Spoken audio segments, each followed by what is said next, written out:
everyone. Welcome back to the Cosmic Circus Comics Review. My name is Vin. With me, as always, is Vic. Yes, afternoon. Hello.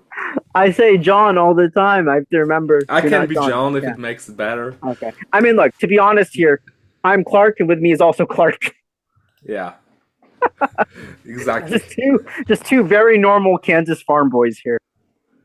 Today, we're talking about Superman comics, which we're both so excited about because Vic and I, we love Superman. Please remember to like, subscribe, follow, support us on Patreon. A few dollars a month helps support the channel, the work we're doing here. You'll receive exclusive access to your Discord server, mailbag access to ask us questions, and early access to other super cool content. All right, Vic, where do you want to start? What do you want to talk about first? So let's bring all those boys to the table. So for today's treat, we have Superman, Whatever Happened to the Man of Tomorrow, Superman Volume 1, 2023 edition. Supercorp. Supercorp. We have Superman 78, the direct continuation to the Donner's movie by Robert Venditti. We have Superman Up in the Sky, the 6th issue story arc. Your favorite, Superman for All Seasons. My favorite. Yeah. Kingdom Come? Superman. All-Star? All-Star, and my favorite, Kingdom Come. Yes. But yeah. That's a lot. That's a lot of Superman comics. Wow. Yeah. 7. What do you want to talk about first?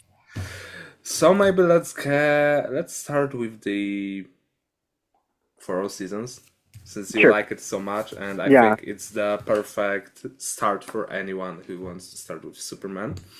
So this is Superman for All Seasons, written by Jeph Loeb, art by Tim Sale. I think it's a goddamn masterpiece. Every page is like a water painting, and the character of Superman is so warm, so loving. He's like a big teddy bear, but he's also powerful. I remember the first time I looked at this comic, I thought it looked kind of weird and silly because Superman looks like a big baby man.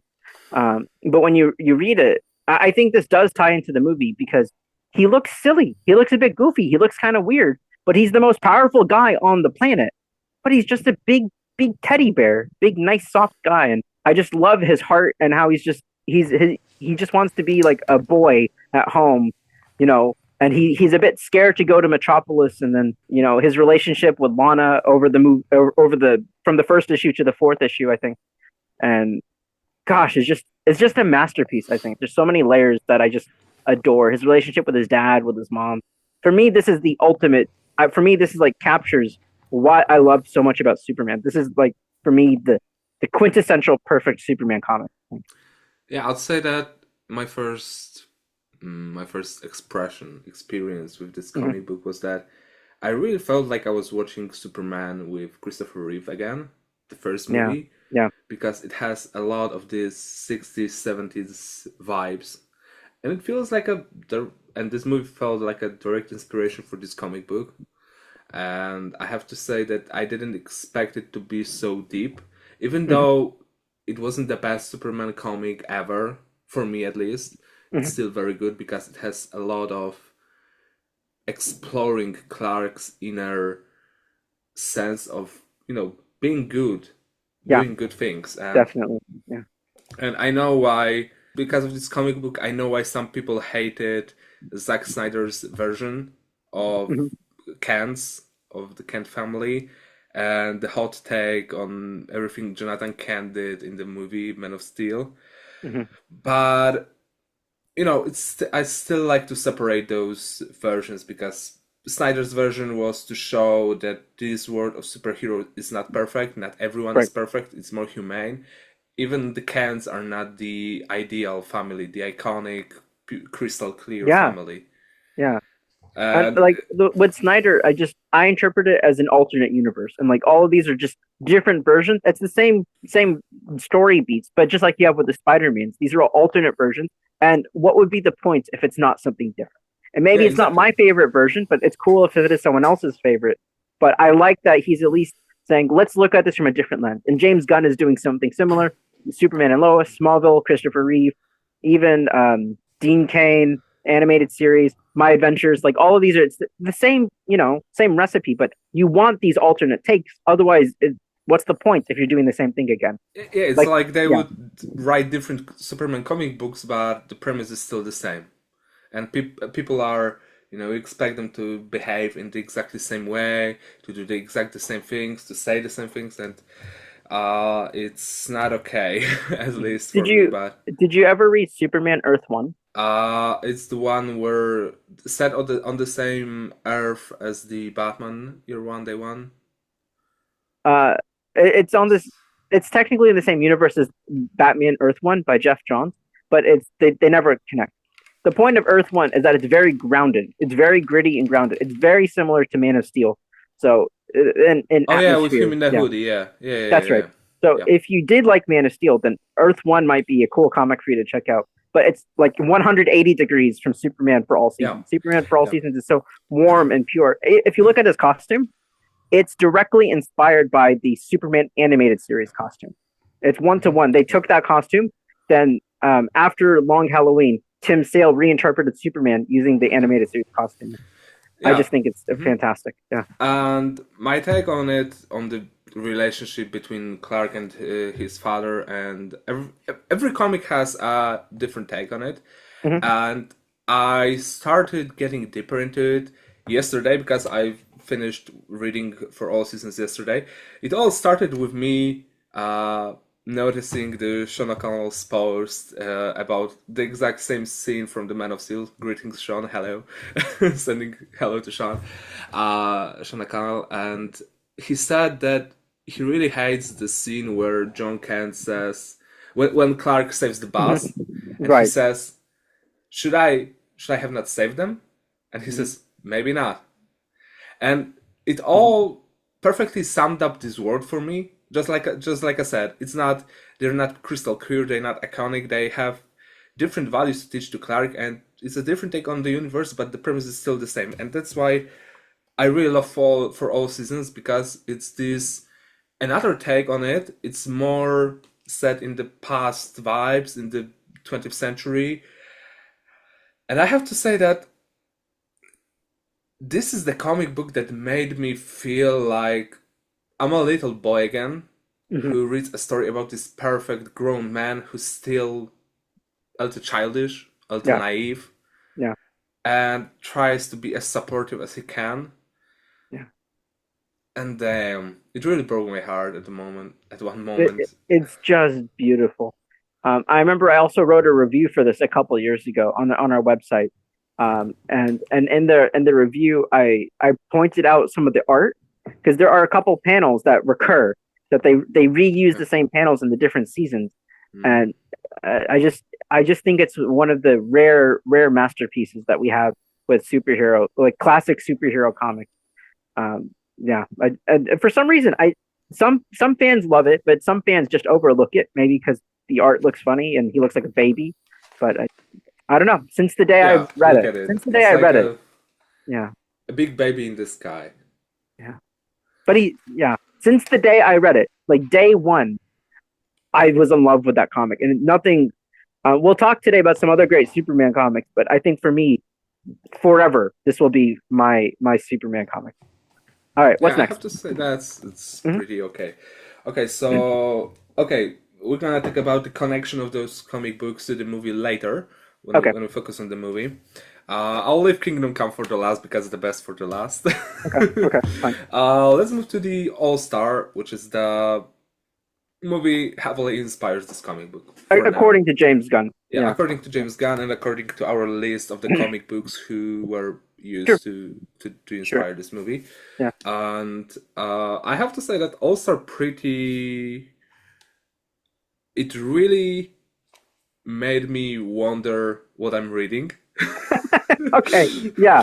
Was this your first time reading it? Yeah, it was my first time reading All-Star. It's very strange for the first time. Yeah. It's really trippy. It really surprised me, and damn, I can't say I was disappointed. I had more mixed feelings for now. Yeah. It's so hyped up. Everyone says All-Star, best year.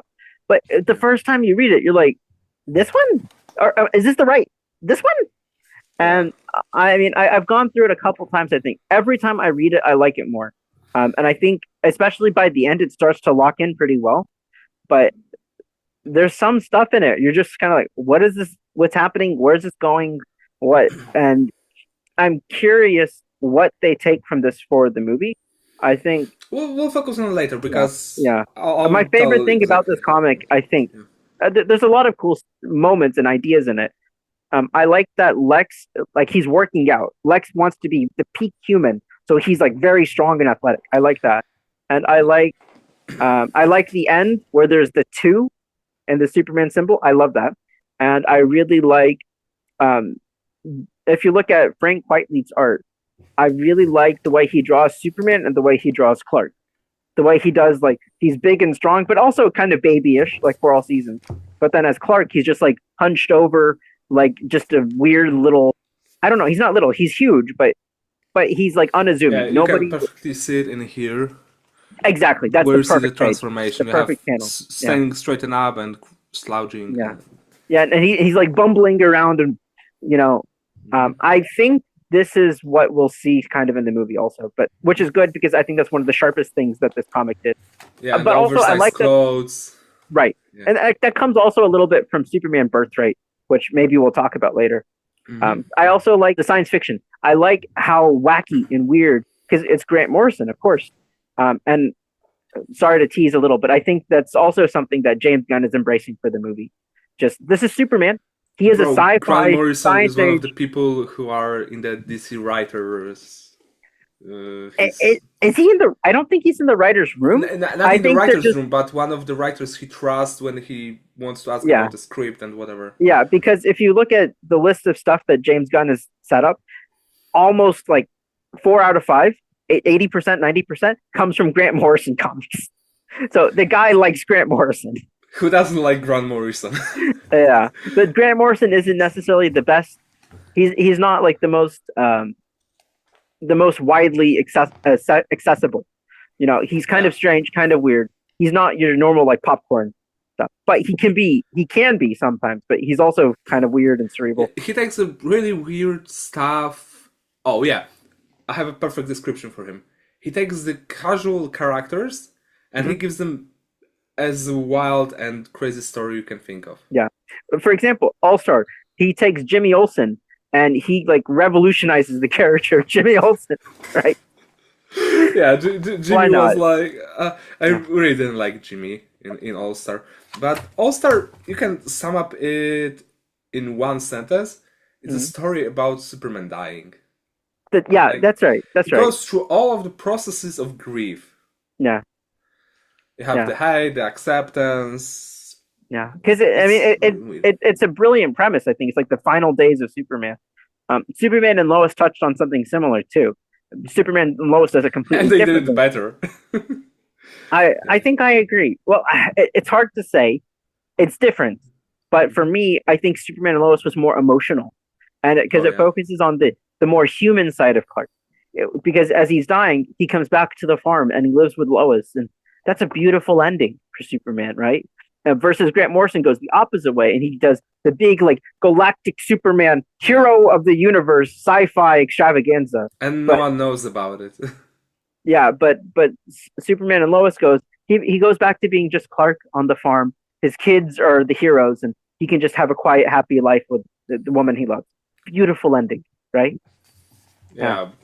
And I think that All Star was a little heavy for me. Heavy? In this case, yeah, because you have all those amazing panels, amazing moments in it, and at some point you feel a little overwhelmed by what's happening. Definitely. Yeah. Because half this comic book is something's happening. Then you jump to the other story. You go to Jimmy Olsen, you go to Lois Lane, you go to someone else, and it's exactly my problem with these comic books. Even though it's good, it's not bad, but it's good. Is that it not focuses on Superman enough? Yeah, it's like Flashpoint. I don't like bring up Flashpoint, but Flashpoint is you're right. The perfect example. Flashpoint should focus on Barry Allen, the Flash, and only on him, but it focuses on everything that's happening around him that he can't process grief and whatever, and that's why the show did it better. The show had the best flashpoint, and I think but with Superman All-Star, I also like that. I like the Bizarro issue a lot. I think that episode's great. I love Bizarro. He's one of my favorites. It was great. Yeah, you Yeah. have the And slow also- flash, the Green Lantern trapped inside his ring. Yeah. That's when Grant Morrison really shined. Stuff like that.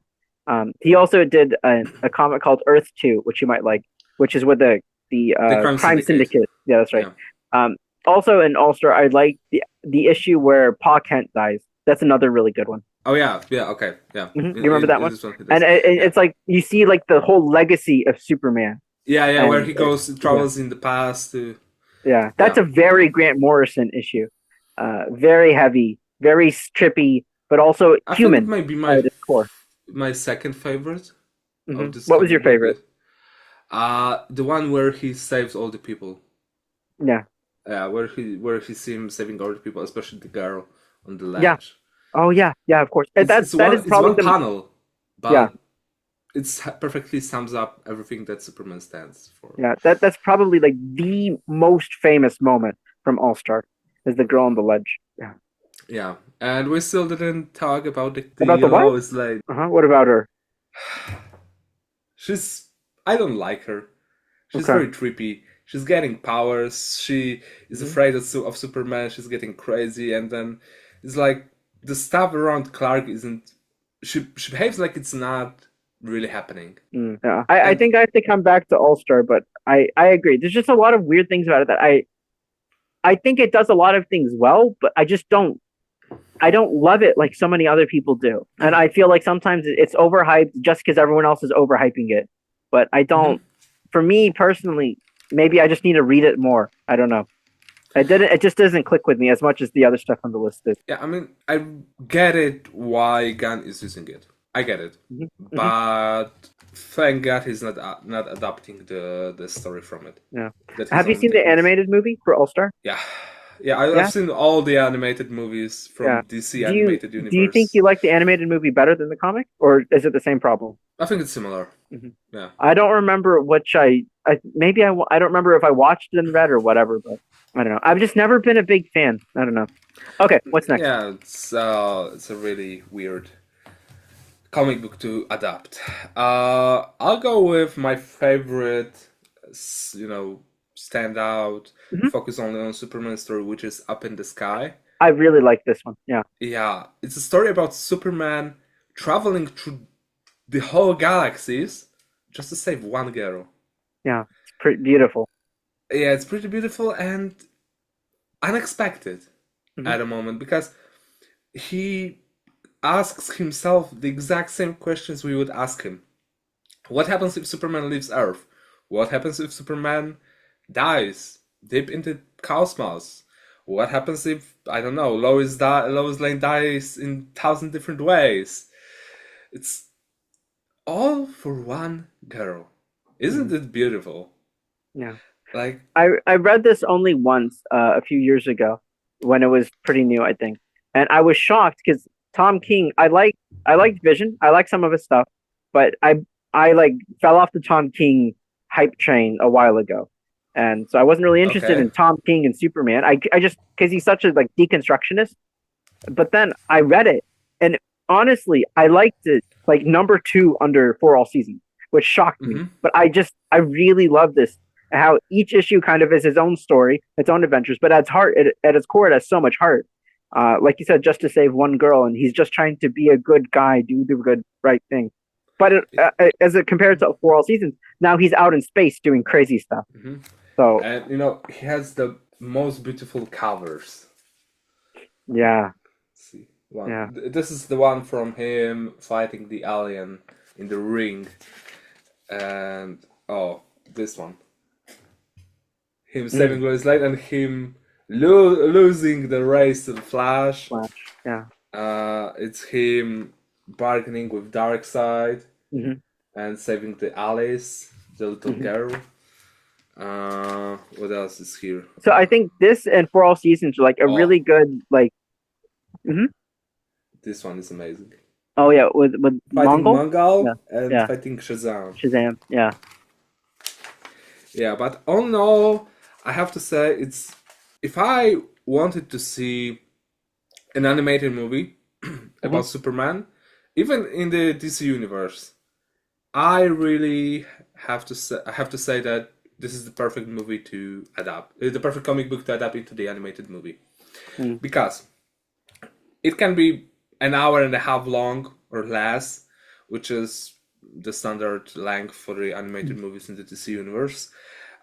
Second, you can perfectly tie in the David Corenswet Superman into this comic book and not introducing Batman or other Hmm. Yeah, superheroes. yeah, that's true. You can replace them with the JSA or Hmm. the Justice League International, whatever. You can replace all the other characters with everyone who's appeared in the DC universe up to this point, Hmm. and it would still work. You can play it in cinemas, and people would still go see it because, and would talk about it because this story is a perfect story to show to people who haven't read the comic book about Superman ever, who want to Hmm. know more about who Superman is and what he stands for, Hmm. why you not can't hate, but why you don't have to hate Superman. Because at one point in my life, I hated Superman, but for absolutely different weird reasons. And I understood why some people don't like Superman because of his, of him being so perfect Okay. and Yeah. always being the number one superhero Right. ever, the most popular superhero, the most good superhero, whatever. But this comic book really finds the balance between making Superman an amazing hero and making him a mid hero.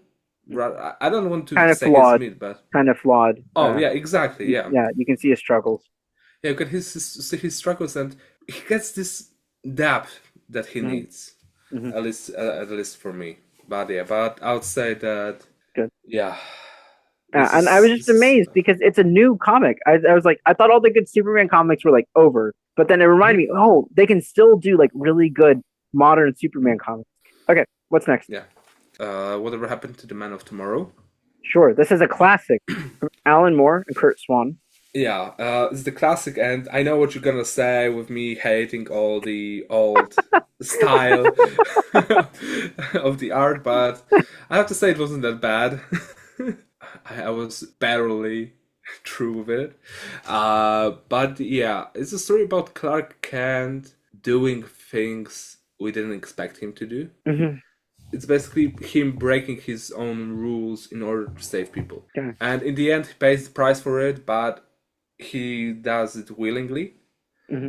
And I have to say that it's very similar to one of his stories that were adapted into the either the animated show or the animated movie where he breaks the rules by accident and he either uses blue kryptonite or the gold kryptonite to strip himself from the powers. But it was the alternate universe Okay, we saw. It was one. I think it was. It may I have been remember one this. of the alternate universes in one of the animated shows, but I'm not sure. I know that Tom Welling had the Tom Welling Superman had the Blue. watch made Oh, of okay. the blue kryptonite. So Mhm. when he stops wearing it, gets back his powers. Yeah. But what? But let's focus on the comic. I kinda didn't like this whole premise of getting the.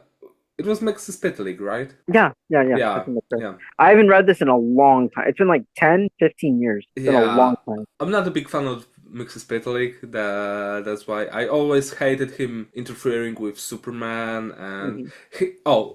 I hate him the same as I hate Batmite. They're fun.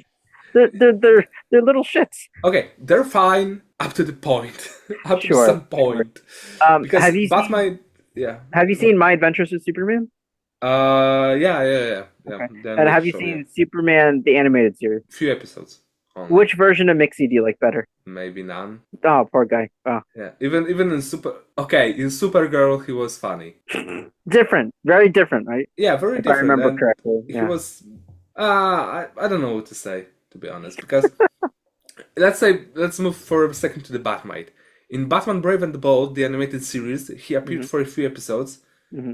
only for a few seconds, and that's it. And that's perfect length for this kind of just a little bit. They go away. Go back home. Yeah, exactly. Be an observer or whatever. And him causing all this chaos in Earth. Okay, I have to say, one thing that I did like about him was him explaining why is he doing this exact kind of thing, because for 2,000 years he was alone. He didn't move, he didn't breathe. Then for another few thousand years he was good, he was doing good deeds, and then for a few thousand years he got bored and he became evil, and now he became crazy and he wants to do something bad. And okay, I get it, but why do they have to use him to show that this Superman must kill him? He split his body. One part of his body was sent into the Phantom Zone, and one was sent into the fifth dimension. Because he shot him with a... I don't remember this at all. Wow. With a gun, some kind of Krypton gun, that when he said his name in a reverse, sent him to the fifth dimension. Oh yeah, with the Phantom Ray gun. The Phantom Zone gun, okay, and he sent him to the Phantom Zone, but when he was hit, at the same time he said his name in reverse and was split into two different, whatever he's made from, two different consciousness. And Superman said it killed him, and then he went into the room, into the fortress, in the Fortress of Solitude, and used gold kryptonite on himself to be happy with Lois and the kid, and that's it. That was the end of And that's in whatever happened to the Man of Tomorrow? Yeah. I don't remember any of this. Wow, it's been a long time, I guess. He's got a mustache and all. He looks like Thomas Wayne. Crazy. What did you like about this comic? What are the best parts? That the art wasn't that bad as I would think. Curt Swan is classic. He's like very classic Silver Age. Yeah, even though it was this type of art that we've talked about many times that I'm not very fond of. It was bearable, it was really okay. Yeah. And that wasn't really that much of text, of the unnecessary text in the pages. But Alan Moore does like his text, but Curt Swan is like the like most classic Superman artist, probably. He's the one who really defined him in the Silver Age. Every time I hear about Alan Moore doing a comic book, I expect a 600 pages story or description of a nature. Have you ever seen an Alan Moore script? Have you seen his comic scripts? I think I saw the one for The Watchmen. Yeah, it's like a brick. Every detail. You can kill a person with it. Yeah, but I think that's the reason why he's one of the best comic book writers ever. Is because he makes sure that every detail is there, and he prefers to write more and then cut it out instead of thinking every single second what to add. He prefers to write much more, cut it or rewrite it to fit the overall story, and that's good. But the one thing I don't understand about this comic book is why it is used as an inspiration, as some parts of it are used for the Superman movie. I don't get it. Maybe we'll get it when we see the movie, but maybe part of it could be like the science fiction, the craziness of Superman. Maybe with Ultraman, maybe he's being split into two personas. Who knows? Yeah, maybe from what we've seen in the trailer, the newest trailer from yesterday or from the day before, or this week. This week trailer. Yeah, he's got the long hair and he's got a beard, so he looks more like he looks more like the Superman from when he was rebirthed after his death. Yeah, and I'll be honest with you right now. If they do some really crazy sci-fi wackiness, like some of these crazy stories, like All-Star or like this, where there's many adventures. Oh yeah, like many weird adventures. About the All-Star because we've already seen some parts of the All-Star in the movie, so in the trailer. So for example, like the monster, the planet. Yeah, the planet alien monster that was on the first reveal. Got poster. It. Yeah, I remember. Yeah, okay. Yeah, that Guy Gardner is fighting in the movie. What's its name? I'll find it. Give me a second. Sun Eater. It's called the Sun Eater. Oh yeah. I really love Frank Quitely's art. I love his art. I'm still not convinced of getting used to this weird art. Interesting. Oh, yeah, it was this one. Yeah, that's it. That's it. Yeah, but what happened to the Man of Tomorrow? Great premise, but the end was the whole Mxyzptlk part was that he was standing behind everything that happened. I did not like it. Yeah. Do you like what is it for the man who has everything? Have you read that? I think I did a few years That's ago. the one with what's it called? Black Death? Is that what it's called? With the like parasite that like sends you into your fantasy. I think that's a great story, and you've seen it adapted in like animation and And it live was action also a a couple part times. of the Up in the Sky. Was it? Yeah, I think so. at least That's some right. part of it With the was Mongol because with the Mongol story. wait, give me a second. Yeah, it's particular, and this scene is a part of it where he eats with Bruce and Diana, and then it's revealed that he's been a prisoner all the time. Yeah. I really like that. And it keeps coming back in different forms. Yeah, it was the Because it's such a perfect great day idea. of Superman. Yeah. Yeah. That's a really good one. Yeah. Okay. Now, Next, Superman Supercorp. Volume 1. Yeah, Supercorp, it's the 2023 comic book. I don't And it's remember if I read all of this. I think I read some of it as it was coming out, but I don't remember if I finished or I how know far I that got. only Volume 1 was being used at one point to adapt it, Okay. to use it as an inspiration for the movie, and you can perfectly see why. You feel Metropolis, you can feel the exact vibe of the city, of the heroes, of each person in the comic book and in the trailer.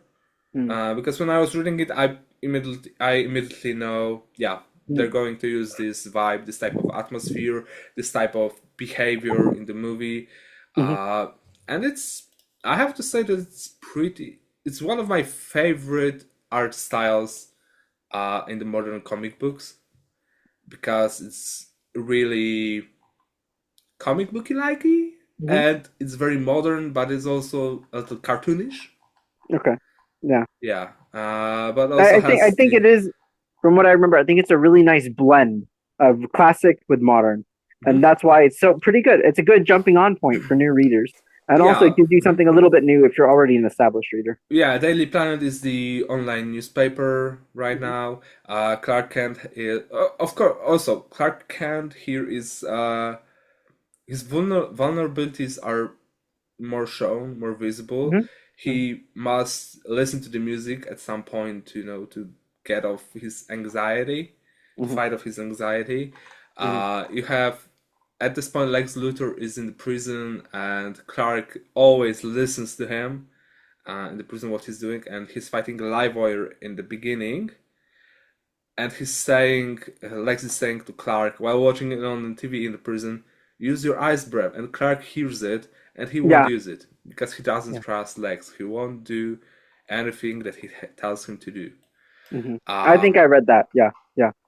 Yeah, also the Supercorp is the rebuilt Luthor Corp, because Mercy Graves bought it, and she used Superman logo as the logo of her company. Right. And already Lois knows that Clark is Superman, which she knows about in the movie. And they have the similar. I think it will be the relation that they show. It will be from this, because it's a modern. It's a more modern take on the young Superman, young Clark, and young Lois. And as far as Clark and Lois go, I really love them in My Adventures, the animated show. Yeah, it's amazing. I think in the Superman movie we're going to get a slightly more, maybe more developed version of them, because My Adventures is like day one. Yeah, because Superman in the Superman movie Clark has been Superman for 3 years now. 3 years, okay, yeah, that makes sense. Yeah. He's still pretty new at it, but he's not day one. Like Man of Steel is day one. My Adventures is kind of day one, but now this new movie is going to be a couple of years. Yeah, he's in his merely advanced stage of being Superman. He's not much more experienced, but yeah. And I have to say that I really hope that one thing they're gonna do with those characters in the movie is not make them childish Mm, or make them not behave as they, for let's say for 90% of the movie they behave in a certain way. They do mhm, certain things, they say certain things, they show certain things, and then in one part of the movie they completely abandon what they introduced mhm, about those characters, and they're gonna behave in a very different way. And I don't want to see it. If they have to, there must be a premise, there must be a build up, and yeah. yeah. So should we move on to the last two comic books? One more thing I want to mention. I really like in the modern Superman comics that they have this really established family, a Superman family. I mean, there's so many that I don't even think I know all the characters, but I like that a lot. That, like, Batman has his Bat family, now Superman has his a super family, and I think that's something I'd like to see in the new DC universe. I'd like to see them have families: the Superman family, the Batman family, a Wonder Woman family. Get all the Green Lanterns, get a couple Flashes. Really Listen, give it a universe feel. we've Yeah, got an upgrade. Jonathan Kent is not dead in the movie. not at the Well, beginning. that's an upgrade. Where's Markens? Yeah. Yeah, she's there. So Yeah. yeah. We'll see what's similar and what's different and not. But I think for what we've even talked about already, I think there's a lot of really neat elements that they can take for the movie. All right, Kingdom Come. What do you think? No, Superman 78. Oh, sure. I'm Yeah, leaving the sorry. best for the last. Okay. Yeah, Superman 70. but I don't know yeah. anything about this. So it's Um, is Okay, it between like Superman 1 and Superman 2? it's after, yeah, it's between Superman 1 and Superman 2, but it's more of a wild take of Okay. this universe because it's set in the same universe. It's supposed to connect some certain events or whatever.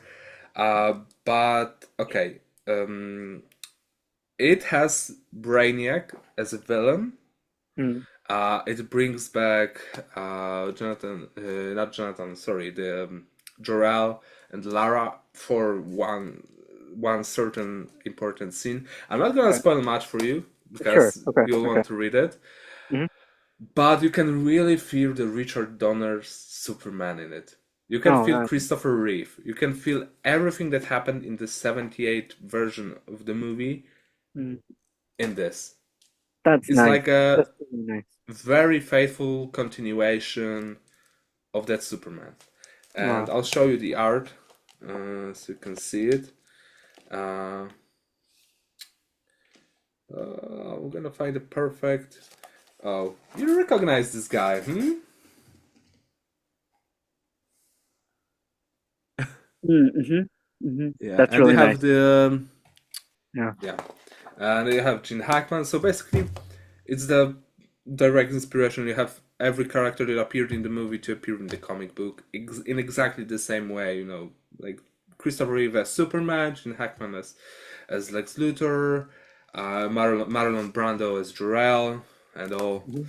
Yeah, so it's very nice, and I can see, because Gunn said that he's gonna adapt and, or rather, be inspired a lot by the Donner movies because Mhm. people may like them or may hate them, Mhm. but let's not forget that if it wasn't for them, we wouldn't get more Superman, we wouldn't get more Batman. It all started with this movie. Yeah. Because comic books are one thing, but not everyone buy comic books. More people watch movies and TV Mhm. shows rather than read comic That's books. that's where it becomes like mass pop culture. Mhm. Yeah. Exactly, and that's why this Superman comic book, even though it may not be the most important comic book, it even isn't in the comic books that were used for this movie. But I think that mentioning it would help a lot to see all those Easter eggs, all those nods in the movie that are Mhm. gonna appear, I and also want that's to why. mention Richard Donner he wrote some comics in the Yeah. 2000s with Jeph Johnson. Some of these do pick up his ideas for Superman 3, like with Brainiac or something like that. Hmm. I don't know Exactly. if I don't know if I And love them as much as other stuff, but yeah. Man of Steel 2 by Zack Snyder Zach wanted to use some of the premise that was used in this comic book Oh, really? Cool. with Brainiac and Clark and bringing Yeah. Jor-El, Lara. That makes sense. Like, because Brainiac is the really big villain that we've never seen in movies. So I'm Yeah, waiting. Yeah. Only in TV show. Yeah. And that's it. Oh, no, Yeah. two TV shows or three. Many TV shows, I'd say. Pretty much, I think every I think TV the live show action TV has, shows. even because We had he was in Smallville, Supergirl, Krypton. Superman and Lois. I think did they ever do Brainiac? No. No, he wasn't revealed as Brainiac 5, but he was. Oh, but they didn't mention Milton Fine in season 4, but then they never. Milton Fine wasn't there, but they didn't mention Brainiac. But he never goes Brainiac. Yeah, that's interesting. That's why people said that there red is herring. an Easter egg to Brainiac, and people thought that Tom Cavanagh will play Brainiac. Yeah, but moving on. Anyway. Yeah. I'm not gonna lie, this is my favorite comic book ever. Sure. Yeah. I think the first time I read it, I was really early in my comic reading, and like you, I just loved it. Now looking back on it, there's some moments that are just perfect, and I love the philosophical debates between like Superman and Batman. There's some things I think I still have issues with, like the plot is kind of weird sometimes. Alex's Ross is perfect for covers, but in a comic, it's very static. Everyone's like perfectly posed all the time, but it's just a masterpiece still, right? It's just, it is like the peak of what the medium could be for superheroes, as far as just very classic, traditional. This is the end of the era. Yeah. People dig it. Yeah, and it slaps. Yeah. Yeah, exactly, and it's the perfect reason why this comic book was partially adapted in the Arrowverse, Crisis on Infinite Earths. Yeah. Like I think it's like the greatest idea of like the end of the DC universe. You see all the heroes, you see them pushed into their ultimate like evolution. Like a DC legacy. Yeah. Exactly. I think it's fantastic. If DC was doing multiverse, I would like to see the Kingdom Come. Not just one or two. I want to see the whole multiverse. I want to see the whole universe. Yeah, there were plans to do the Kingdom Come in Crisis on Infinite Earths, but they only got Kevin Conroy for the Batman, the Kingdom Come Batman, and Brandon Routh as the Kingdom Come Superman, whose suit looked amazing. Yeah. I never thought they'll be able to pull it off. Yeah. Especially after having the Henry Cavill without the trunks, Tyler Hoechlin without trunks. No. And they brought back trunks, and it worked. But you do it with confidence, and anything can work if you just pull it off with confidence, right? Yeah. And here we have David Cornsweet. He looks great in the trunks. Yeah. Very all-star inspired suit with the trunks. And it's what we talked about a few weeks ago when we were recording the Superman trailer reaction, and what you sent me yesterday again. What they say about why Superman has trunks. James Gunn never wanted the trunks. Mm-hmm. He was adamant. He thought that bringing back trunks to the Superman suit will be a suicidal thing to do. And he brought them after David Cornsweet said, Superman wears trunks so that kids are not afraid of him. Yeah. That shows you just how much that he gets it, right? Yeah. It's kind of like the Adam West Batman having the little eyebrows, you know? So so that the kids aren't scared of him. Yeah, it's weird how after all these years, people can still see such minor things and some things that normally you wouldn't think about when you read a comic book. And when someone else says it, like, why is he doing this? Because of this. And you're like, oh God, it was all this time there. Yeah. How I didn't see it. Yeah. In my adventures, I think that's my favorite explanation. They say he has the alien suit is his blue suit, but his mom says it's missing something, and his mom adds the little chunks. That's my favorite version of the suit creation because it blends both. It makes sense. Why is the blue suit never destroyed? It makes sense, and it also explains why he looks a little bit goofy and inhuman. Yeah. Yeah, And it's I really also like my what we adventure. talked about when we were talking about the suit, when we were talking about the trailer, is I still think that this suit, because he has, I can already say that he has more than one suit in the movie. Uh, both have trunks, but I still think it's the beginning of the reverse Marvel, the reverse MCU, because in the MCU, in the beginning, they have all the different suits, and with the time, they get the comic accurate suits. And as I said, with DC, I still think that they're getting the comic accurate suits in at the beginning, just so they can create the original ones in the future. Oh, that's interesting. So they'll start changing the suit and doing different things. Yeah, creating Oh, new interesting. suits, maybe inspired by some, Sure, but sure. not the comic accurate ones. And Interesting. They'll get more creative with them. yeah, more creative. And Interesting. you can see it with the what's his name? With the Justice League International by Maxwell Lord. Like Hmm. you still see Terrific. some, Hot yeah, Girl, Guy yeah, Gardner. Mhm. terrific Garner Hogger.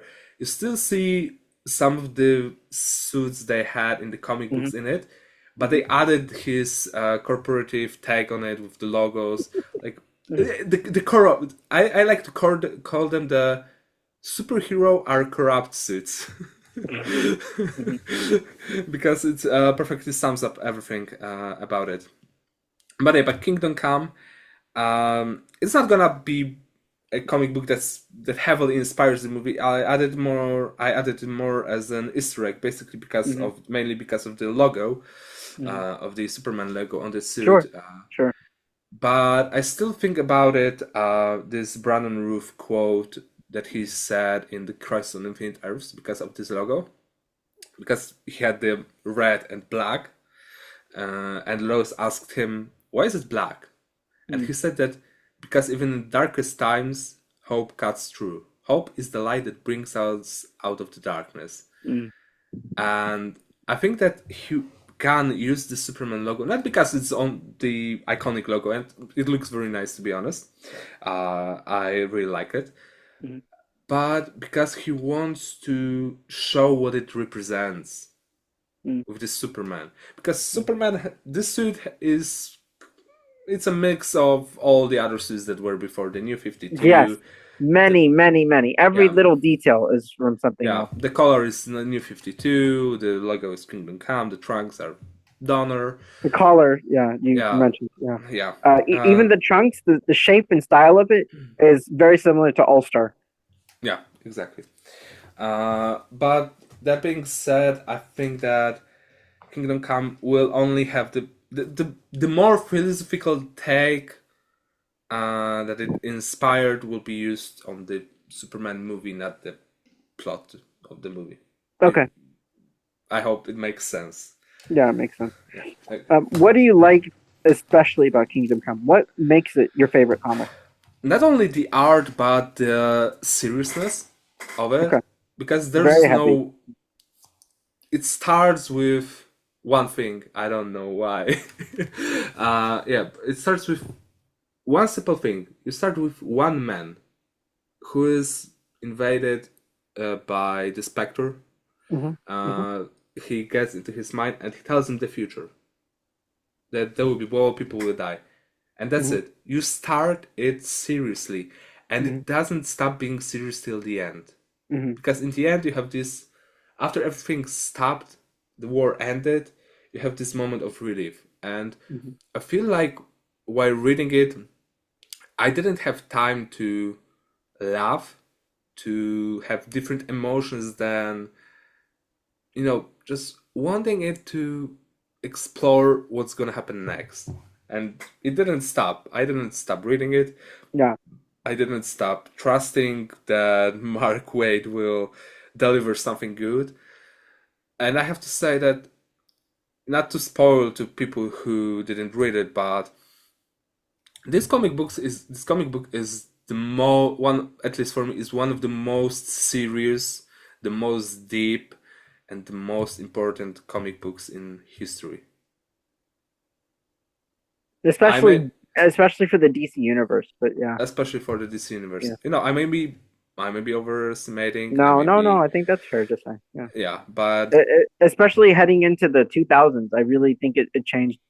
If you look at Jeph Johns' work in the 2000s, it's heavily inspired by Mark Waid, both for Flash and even for this Kingdom Come. Yeah, even a bit of his Superman too. I will tell you, while we're on the topic of Superman, have you heard of Superman 2000? Do you know what that is? Yes. I've heard that and this is what I've heard. I haven't read it, but I've heard that this was the comic book that started the new era for Superman. Like it was supposed to be. Okay, it was supposed. It never got made. Never got made. Grant Morrison, who did All-Star Superman. Mark Waid, who did Superman Birthright. Mark Miller, who did Superman Red Sun. Those are like the three big guys for the Superman 2000. They were all gonna work on a thing together, and then it just fell apart and never happened. So then each of them individually went and did their own version. It's called Superman 2000. Yeah, I've heard that it was meant to be the most important comic book about Superman. Yeah, but yeah, okay. Yeah, but I'm not crying as much as I would cry as I cried after learning that Superman Lives wasn't made. Yeah, seriously. I would much prefer to see Superman Lives than Superman 2000s at this point.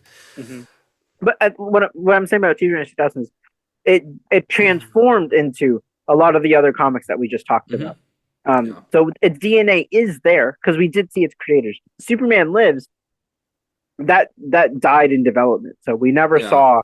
I mean, we saw the concept arts. We knew what the premise was. We basically knew the whole plot story about the Brainiac. But it's not the same as seeing the movie, you know.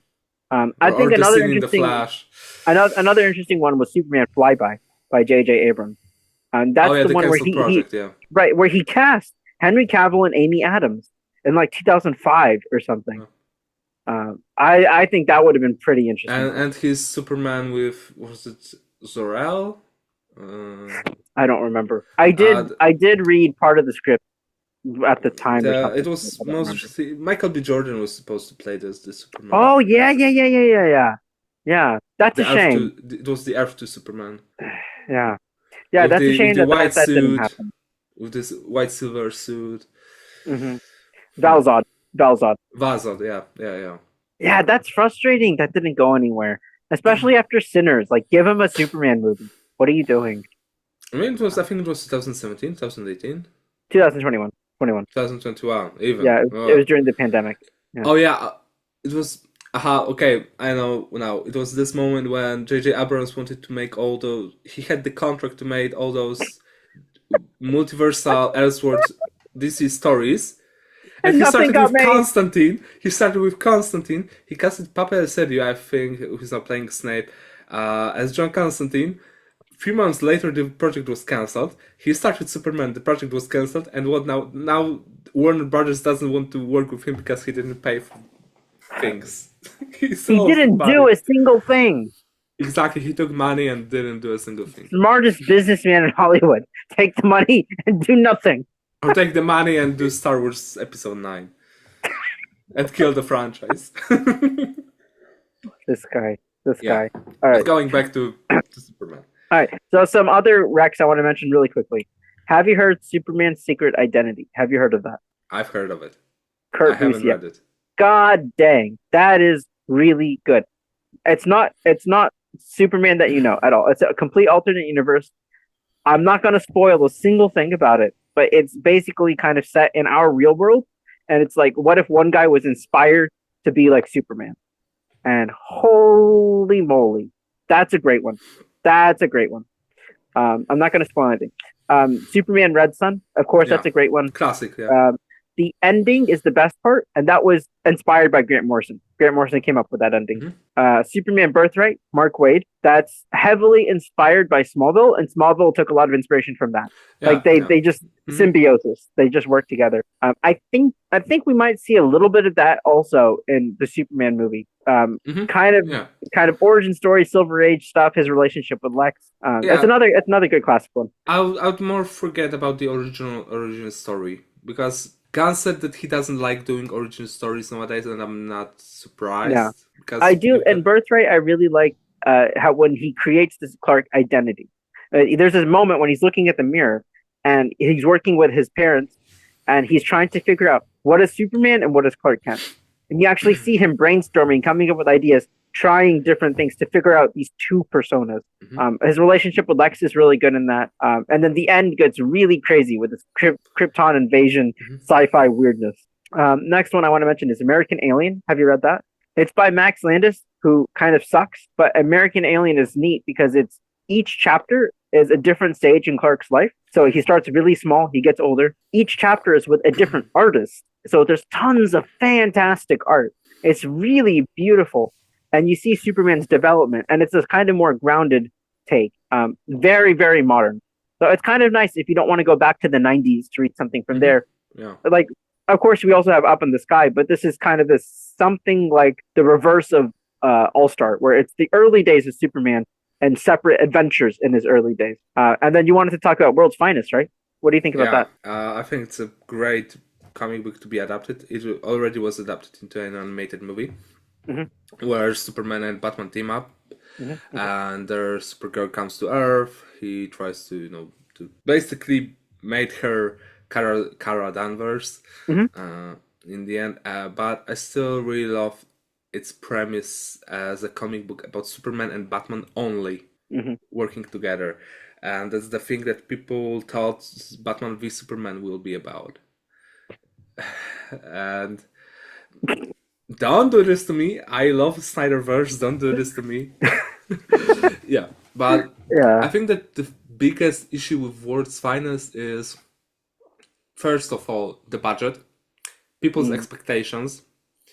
Third, you have to make this universe survive for a few years. Yeah. But this would be, I think this is what fans really are waiting for. When you look at BVS, the opening was fantastic, the opening weekend, because people were hoping for that. And I think this is a slam dunk if James Gunn sets it up and he has Batman and Superman, they shake hands. Oh my God, $1 billion. That's all they have to do is just shake hands. They shake cool hands at the end of the Zack Snyder's Justice League too. So, how did you get back the house? Anyway, I bought the bank. Anyway, while Amy Adams might be pregnant with Bruce Wayne's, who knows what Zack Snyder was doing, right? Okay. Also, World's Finest. I want to mention Mark Waid recently did a World's Finest, Batman Superman World's Finest with Dan Mora on art. Have you heard about this? No. And real good. It's really, really good. Fantastic art, great writing. I think an alternate universe. It's very classic. You should check that out. Long run. Mark Waid, Dan Mora. Dan Mora is like the best artist at DC right now. And Mark Waid, of course. Besides Jim Lee, of course. Jim Lee doesn't draw as much, Jim Lee's more, but yeah. He's still, one of the greatest comic book artists. Sure, of course. But he doesn't do much anymore. Dan Mora cooks regularly. Yeah. All right, so I think that's a pretty good list of Superman Rex to check out. Now let's talk about the movie. Let's talk about the movie. Do you want to start positives or negatives? What are you looking forward to or what are you worried about? Okay. Whatever you want. Maybe let's start with what we're worried about so that we can end a positive. I am worried about how this looks. I mean, I'm a little excited because it looks so different. I think it'll be fun in 3D. We're going to go to IMAX 3D, and I'm really excited. Your first IMAX movie your first 3D movie. My first 3D movie since Spy Kids 3 The Hobbit, Unexpected Journey.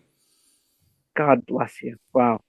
Well, have you seen an IMAX movie before? Yeah, I saw The Flash in the IMAX. But it wasn't 3D. No, it was 3D. Okay. Yeah, so this will be fun. But it was the real IMAX, yeah. Before that, it's funny because I only saw 2 movies in 3D and I only saw 2 movies in IMAX 3D. And it was The Flash and Fantastic Beasts: The Crimes of Grindelwald, and that's it. No wonder. This explains so much. Why are you saying it's like it's a negative about me? No, about why you're like, I don't know if we should do 3D for this. And I'm like, what happened to you? As some background, I still thought people are using the red and blue glasses And the year of our Lord, some reason. 2020. I have them. Look, I have them right here. Check this out. This is what they look like. There's no red and blue. This is the thumbnail. This is gonna be the thumbnail for this video. No, I should go and find my red and blue glasses. Yeah. I'm trying to think. I think I might have gotten these from Godzilla King of the Monsters, I think. I don't remember. Yeah, maybe that was it. I don't know. I have a couple that I have. Anyway, so this movie looks pretty weird. I think it'll be cool in 3D because there's a lot of like teeth flying at the camera. And James Gunn like said it was made for 3D. Yeah, which is cool. Like he's really going back like to a time before Marvel. You know, he's really changing the rules. Yeah. Shark Boy and Lava Girl. Hey man, stuff was cool. It was cool. But I think a lot of it does look weird. I think David Cornsweet and Rachel Brosnahan are fantastic casting. I love Nicholas pulling it off. But it just looks weird to me. And I don't get it. I don't have a sense of who this character is. And I'm missing that. There's so much stuff happening all over this movie. How many planets do they go to? How many villains are there? What the heck is happening? I don't know what's going on when I look at these trailers. But I like James Gunn. I like his Guardians trilogy. I saw Guardians 3 with you, and I think both of us were like kind of quietly crying at the end. Yeah. It was a great movie. I'm still crying at the end. Yeah. Still. Yeah. I remember when Guardians 3 ended, and I remember I looked over at you, and you were like you were feeling it, man. You were feeling it. Yeah. So I trust James Gunn. I just think it looks pretty weird. And I just want a sense. I want a sense of the characterizations. Who is the Superman? Who is this Lois? Who is this Lex? And who is the Podcast? I'm just kind of missing that right now. Okay, I have to say that. Look at the trailer. Go back to the trailers for Guardians 3 and for the Suicide Squad. And they all look pretty similar with the camera work, the camera direction, different scenes.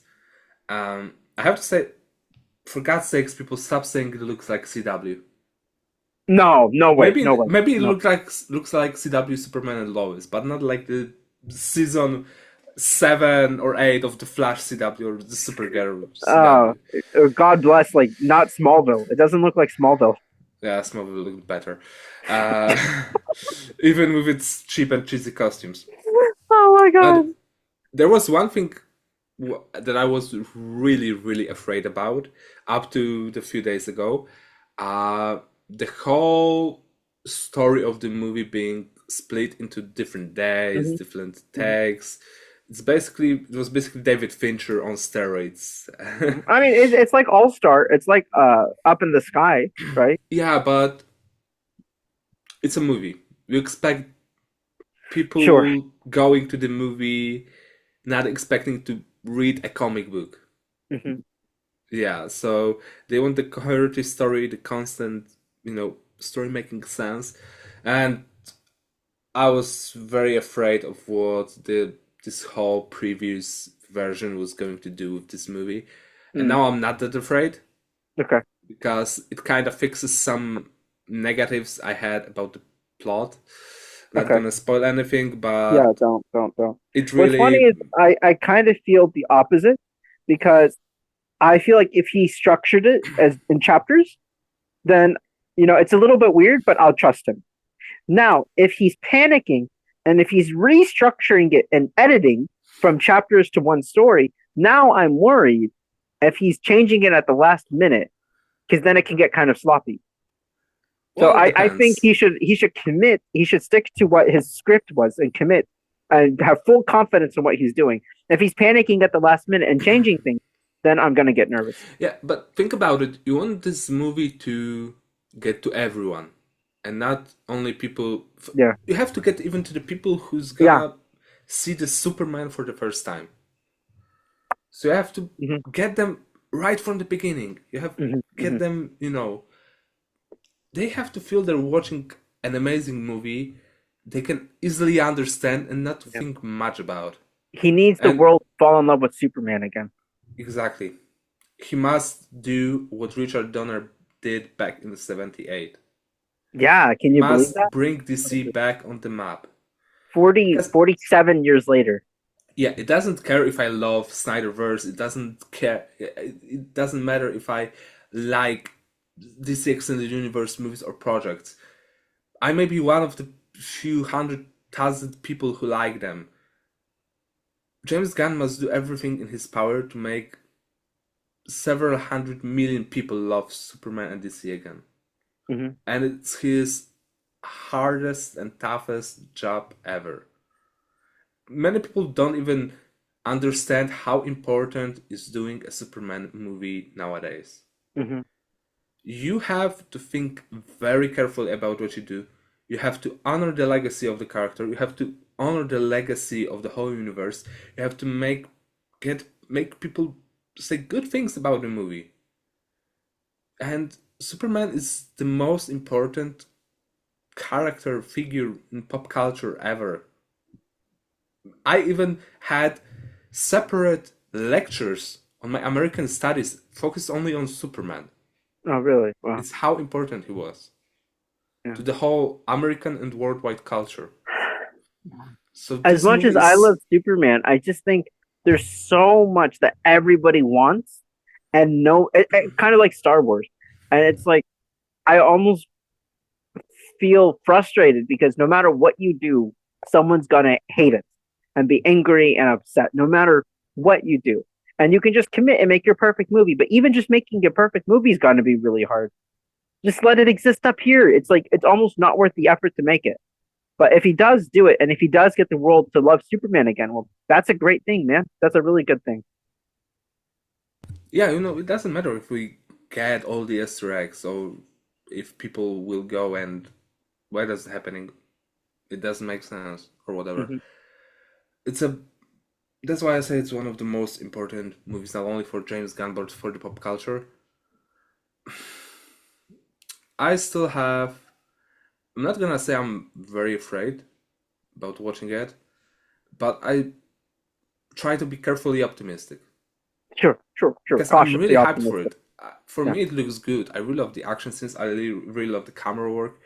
I don't like the Black Adam flying through the sky adaptation in Superman, but he did it with Adam Warlock and see what became of the Guardians of the Galaxy 3.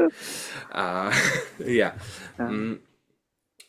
Oh, I heard an amazing thought yesterday that he's trying to adapt the comic book panels straight into the movie, because the Superman flying, the one we were laughing about, it's taken straight from the comic book. If it was in the comic book, you wouldn't say a thing. I understand what you're saying. It's kind of that exaggerated reality, kind of. Yeah. Again, going back to pre-MCU, when you watch a movie like Ghost Rider or Ang Lee's Hulk, or when they didn't know how to do comic book, right? When they didn't know how to do comic book movies, so they were trying to do this kind of exaggerated, bigger than reality, and Marvel kind of has like dampened that. So I guess James Gunn is trying to say, imagine a superhero universe where Marvel never existed, the MCU never happened. What could superhero movies look like?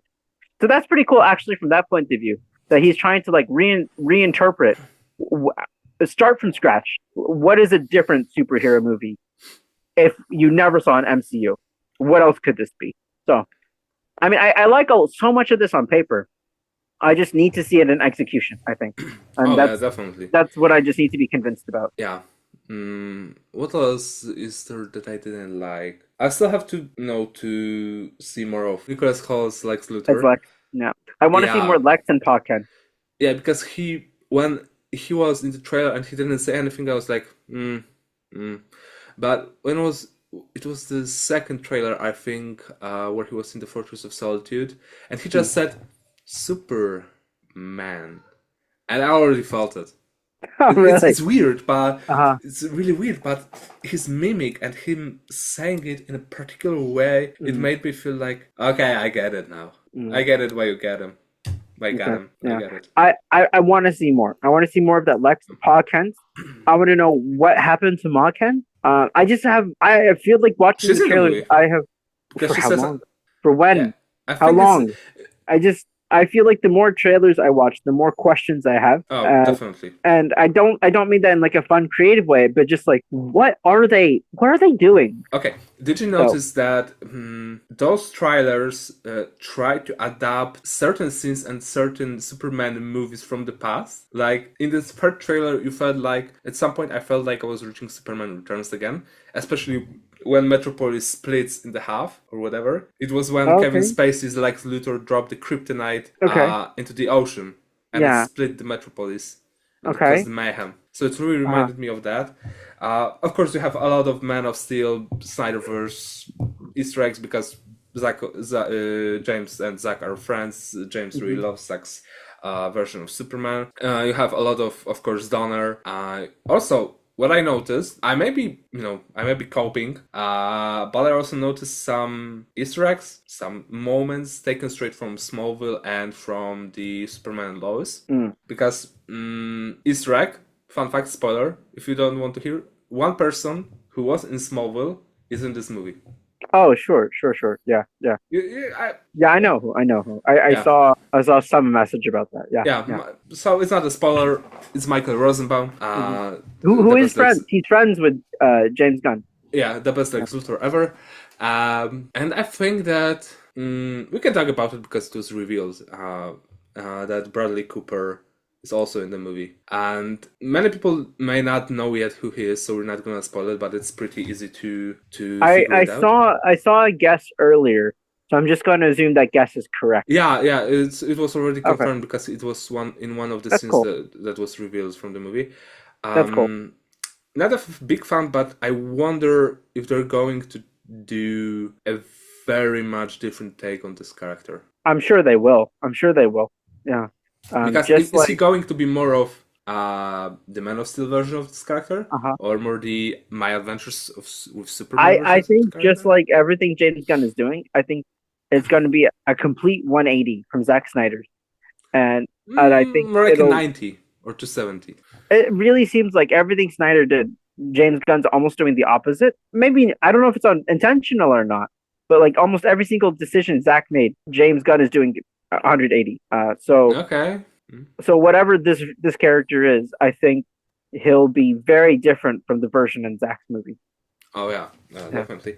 Also, can we go now to the things we love? Because I can't I really can't say anything bad. I have this moment in my life with every project that I'm hyped for, that I really even if I see something bad about it, I just don't want to talk about it because I don't care. Yeah. I'm really excited for Crypto. That's my number one. Oh yeah, Crypto acts like a typical dog, and that's amazing. One of the things I really love is focusing on the mini details. It's what I posted yesterday or day before. Is after using heat vision on a massive scale. Oh yeah, He has bruises on his eyes, and they stay there for a longer time. I think that's kind of, I don't know. I have to get used to that. I think it looks kind of weird. And then I'm like, I just have like practical questions about that.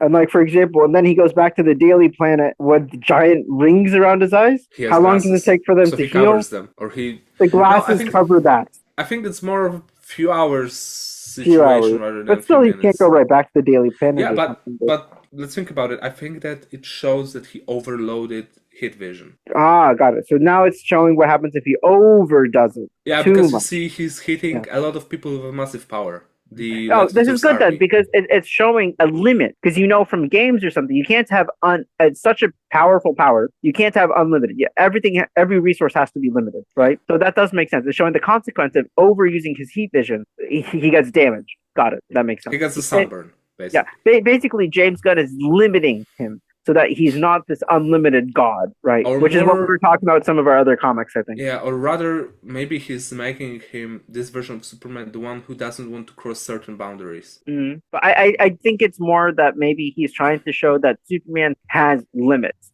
especially right now. He's not all-powerful. He's not invincible. That he has limits. That he can crash into the earth and go, Crypto, take me home.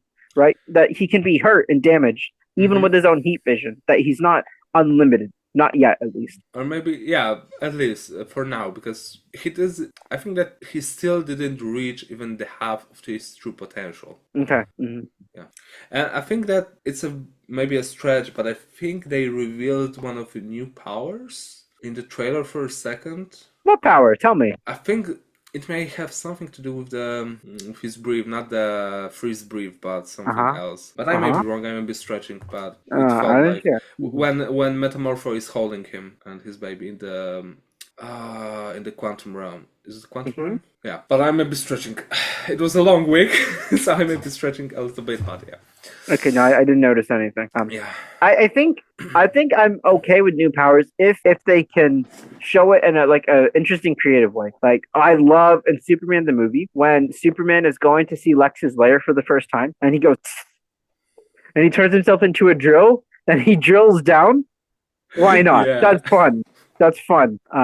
Or when potentially he's reading Lois's mind when they're flying. And of course, it's just the song. But at the same time, you can almost interpret it like she's saying, "Can you read my mind?" And you hear it clearly. But of course, he doesn't have telepathy. But I like that. Like, I think that really goes to the creative flexibility of the Silver Age, where you're free to just make up powers for Superman. It doesn't have to be limited to these like heat vision, strength, speed, super hearing, whatever. That let him get a little bit crazy. That's very Grant Morrison, very Silver Age. Let him and have some weird new powers, but every power has some kind of limit. Okay, yeah. So I'd be down with it if they do give him some kind of new powers, as long as it doesn't feel like it's like a Deus Ex Machina, where like it comes out of nowhere at the end of the movie just to save the day. But if it's something that's established and set up, and I at least like that James Gunn's breaking the mold of Superman, and he's giving us something different. And just like, I don't know, when a band releases a new song, you want it to be familiar, but if it's too familiar, you complain. If it's too different, you complain. Somehow you want it to be exactly like what came before, but also not. That's impossible. You let it come out, and then you have to give it some time, chew on it. Then you say, actually, Man of Steel wasn't that bad. Actually, Superman 2025, it wasn't that bad. You have to have time to digest it. More people say bad things about BVS than Man of Steel, so still a win. Man of Steel was kind of decent, and I think they could have made a really good Man of Steel 2 after that. That's because Christopher Nolan was one of the writers and producers. So. I think maybe that's part of it, but I think that Henry Cavill's I thought he was perfect. Casting. I thought he was perfect casting. Michael Wilkinson does great costume. Hans Zimmer does great music. They're such a good team. Also, it was just a depressing movie. It's like a wine. It gets better with age. Yeah. I think there was some problems with Man of Steel, but not impossible. And I think Man of Steel 2, even Batman v Superman could have been good. So James Gunn, I hope whatever he does in this movie, he does better next time. And he doesn't kind of, fall apart like the last DCU did. Oh, that's harsh, but I kind of agree. I don't want to repeat. Because remember, it all wouldn't happen if the tragedy didn't happen to Zack Snyder. We would get Zack Snyder's Justice League 10 years earlier. Or not 10, but a few years earlier. The universe would look different because they wouldn't try to... everything would have been different. The damage control and whatever. Yeah. A lot of things would have changed. We actually might have gotten a Justice League too. I don't know. I don't know. Maybe Zack makes his movie in 2017. Maybe audiences hate it. I think at this point he's attached to one of the secret projects, but not as a director, like a producer. Right now? Yeah. Really? Oh, that's cool. I don't know if it's live action or animated, but my guess would be on one of the announced animated shows. Maybe Mr. Miracle, because it would. Mr. Miracle would fit him, I think, because he would that would be super weird, but interesting. Mature. The more mature show. And Mr. Miracle, Tom King's version, is a big deconstruction. And I would argue it's like not very faithful at all to Kirby's original, but Zack Snyder wouldn't care about that. Zack Snyder is your deconstruction guy, right? Yeah, that's interesting. You basically bring Zack Snyder to make something new from what people know, from what people expect. People don't really know. You have roads. Anyway. Road goes like this. It has, different turns. But when you get Zack Snyder, at the beginning, it goes like this. And you don't know what to expect. It's like the unknown road you try to explore, and Yeah. yeah, So Vic, I you're will excited. probably yeah. You're excited for the future of the Rebel Moon universe? Is that what you're saying? Haven't seen it yet. Big Rebel Moon fan over here. Haven't seen part one. Haven't seen part two. Probably Fake never Zack will. Snyder fan. Fake I'm fan. a, I'm a fan of Zack Snyder's DC universe, not Sure. Zack Snyder's Rebel Moon universe. Yeah. I Okay. like Watchmen. Watchmen is we have to talk. I think we have to do the next year or maybe even this year Sure. At before some we have point. the Some point. anniversary. We Yeah. have to talk about Watchmen because it's Mhm. one of the most underestimated movies. I think that would be a fun one if we get a group together. Yeah, we get Everyone has John. opinions. We force John to watch it. We maybe force Red to rewatch it, and then we do a 5 hour talk or watch together of the Maybe movie, not and 5 hours, we but comment yeah. live. Yeah. All right. Anything else on Superman? Maybe questions from our fans. Sure. Let me pull those up. Okay. So we had some questions from our Patreon. Dom Daniels 01 says, "Do y'all recommend reading Also Superman?"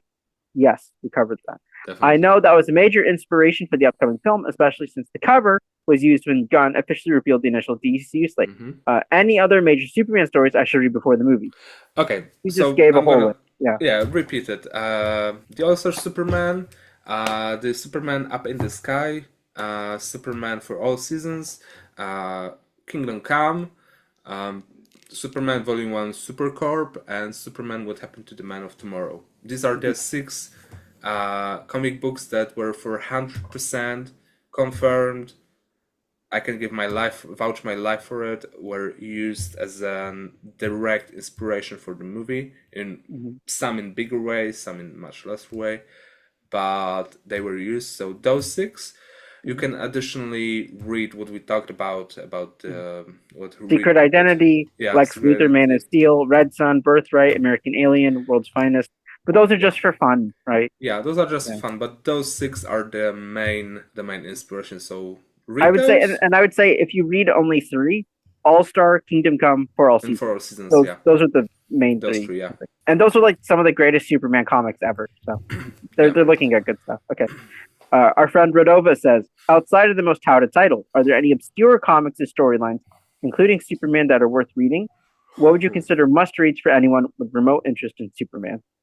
I feel like we kind of covered that also. The Red Sun is one of the most obscure in my You think opinion, so? because you think so? Yeah, because they made a movie. They made a movie, but it makes Superman, I don't want to say evil, but at this point, they make him evil. He's Russian. Yeah, and he's then evil. But then it's such an interesting point of view. He's at his core, he's still Superman. He was raised in a different country with different values, and he struggles, and he has an identity crisis. It's very, very interesting, and I love the character designs in it too. You can read Flashpoint, because Superman, you see a very weak version of Superman there. I really like Grant Morrison, his JLA run from the 90s. He does some weird stuff with Superman that's actually very good. This is before All Star. And this is the whole Justice League, and it has Superman after the rebirth, after Doomsday, when Superman has his long hair, he has the mullet. There's one part where he goes Superman Red, Superman Blue, the electric duo. So there's some cool stuff in there. Grant Morrison's JLA. What else? I'm trying to. Oh yeah, the John Kent story. The story about his son. Yeah. I think you wrote the review for that last year, right? Exactly. Yeah. 2 years ago. It's a very good comic book, so I certainly can say that you can read this one. Maybe some Supergirl comic books. But Supergirl is so complicated. There's so many versions of her, and it's a little bit messy to figure out where to start. Oh, I know what one. Injustice, of course. Injustice. How could I forget about Injustice? Sure. Injustice 1 and Injustice 2. Because they are all split in year 0, year 1, year 2, year 3, year 4, year 5, and so on. Red Gyarados 2010 says, I'm curious if you have any recommendations. I wonder for the who other heroes. He says, if you have any recommendations for the other heroes and villains that are less popular, Ultraman, Max Lord, Guy Gardner, Hawkgirl, Terrific, Metamorpho. For Hawk, I really like Hawk World by Tim Truman. It probably Is it has this one nothing to do. where they are the cosmic police? Something like that. They have their own. They have their own planet. It has absolutely nothing to do with the movie, but it's probably some of the best Hawk comics ever. It's so good. It's called Hawk World. There's a mini series, and then there's a long ongoing. Yeah, I because think by in the Jim Ostrander. movie in the movie Hawker Yeah. is a metahuman. So Yeah. just like in the Arrowverse. Yeah, so or there's not. Tim Truman, and then John Ostrander continues from there. Good stuff. Hawk World is really good. Mr. Ultraman. Terrific. Oh, For Mr. Terrific, I like. There's a comic called. I think it was called Thy Kingdom Come. It was from Jeph John's Justice Society series, and it's a sequel to Kingdom Come. And you have Mr. Terrific, and he just has this little moment where he's talking about his origin story and his universe and where he came from, and it just there's maybe it's just an issue or two, but it's really really good. And when I was a kid, Mr. Terrific was probably my one of my very very favorite heroes because of Jeph John's one or two issues just focused on Michael Holt and in that comic. That's a really good one. It's like a sequel to Kingdom Come and Jeph John's mid 2000s Justice Society. Metamorpho. The upcoming DC collection. Sure, yeah. Legacy collection about Metamorpho. Yeah. Definitely. Oh, another one for Terrific. The Terrifics, which is by Doc Shaner, and that's a fun one. And Doc Shaner and I think Jeff Lemire. And that's a fun one because it's like the Fantastic Four, but I think Metamorpho's on that too. Am I crazy? No, Yeah, he's on that. He was, Metamorpho, and Mr. Plastic Terrific, Man? Plastic Man, and Phantom Girl from the Legion of Superheroes. That's a great one. And the art, Doc Shaner's art is great in that. It's basically the Fantastic Four. Max Lord, Justice League International, of course. Yeah, you have definitely. to. Yeah. There's a nice comic with Wonder Woman around Infinite Crisis where she kills him, and that launches 1,000 problems. But Justice League International is the key thing you want to read. It might be hard to find it in print, but I think they've been reprinting it. Guy Gardner. Oh, there's a lot of good ones. You can go back to his original stuff. Just a lot of Green Lantern Corps comic books. I really recommend for him the Green Lantern Corps from the 2000s when Jeph Johns was doing his Green Lantern saga. There's Green Lantern Corps in parallel, and that is really good. And I think Green Lantern Corps was better than Jeph Johns' Green Lantern. And it's just side stories with John and with Guy and with Kyle, and there's some really good Guy Gardner stuff in there, I think, too. Ultraman, I guess Earth 2. Yeah. Or maybe a Bizarro World. Sure. Yeah, I love Bizarro. I went through a phase where I went back to the 60s, and I just read all the classic Bizarro. We can cut it out of the podcast if anything if it's anything spoily, but the Ultraman in the movie, it's a mixture of all the different alternate versions of Superman. Oh, that's cool. That's neat. Yeah. That's neat. It's similar. It's more similar to the Superman and Lois version of the Bizarro, rather than the Bizarro. But that was a great version. That was a great version of Bizarro. Yeah. But I really like Bizarro.